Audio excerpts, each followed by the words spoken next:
नबूवत व अमन कॉन्फ्रेंस से पई जो उन्वान तहफ़्फ़ुज़ ख़त्म नबूवत व अमन कॉन्फ्रेंस। ख़त्म नबूवत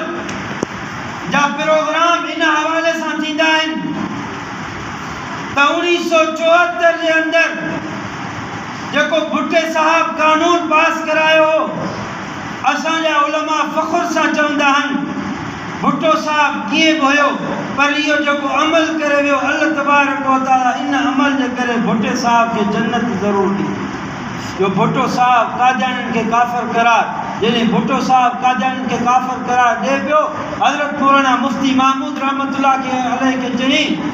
त मुफ्ती साहब मैं जो अपनी सिग्नेचर कर रहा हूँ ये एक कागज़ का टुकड़ा है, खुदा की कसम खाकर कहता हूँ कि मैं अपने मौत के परवाने के ऊपर दस्तखत कर रहा हूँ। मौलाना मुफ्ती साहब मां पंहिंजे मौत के परवाने के मथां पंहिंजी दस्तखत पियो कयां। उहो असांजा उलमा चवनि था जेको भी अमल हुयो भुट्टे जो हुयो, पर ही जेको अमल करे वियो अल्लाह से ज़रूरु इन जे बदिले भुट्टे साहब की जन्नत में जॻह अता।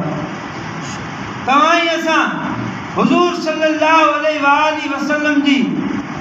गुस्ताखी थे, तव्हां असां तहफ़्फ़ुज़ ख़त्म नबूवत कॉन्फ्रेंस ते ईंदो जेके अचो हथ मथे कयो, चओ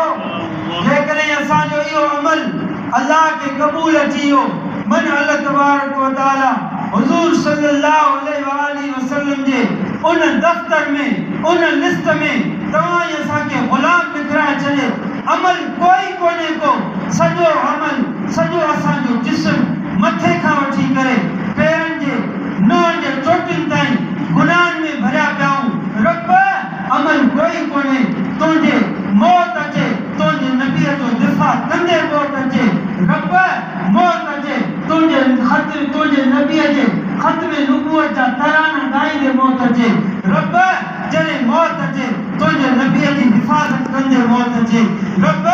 जॾहिं असां हिन दुनिया मां छॾूं त असांखे ताज और तख्त ख़त्म नबूवत वारो ताज जेको असांजे गले में हुजे। हज़रत उकाशा हुज़ूर सल्लल्लाहु अलैहि वसल्लम जे ख़िदमत में आयो, हुज़ूर सल्लल्लाहु अलैहि वसल्लम फरमायो को आहे जेको मांखां पाप पढ़ंदो हुजे। हज़रत उकाशा उथी बीठो चए थो अल्लाह जा रसूल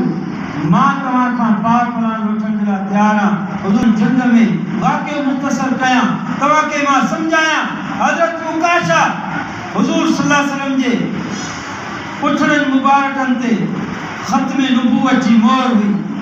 ख़त्म नबूवत जी मोहर हुई। हुज़ूर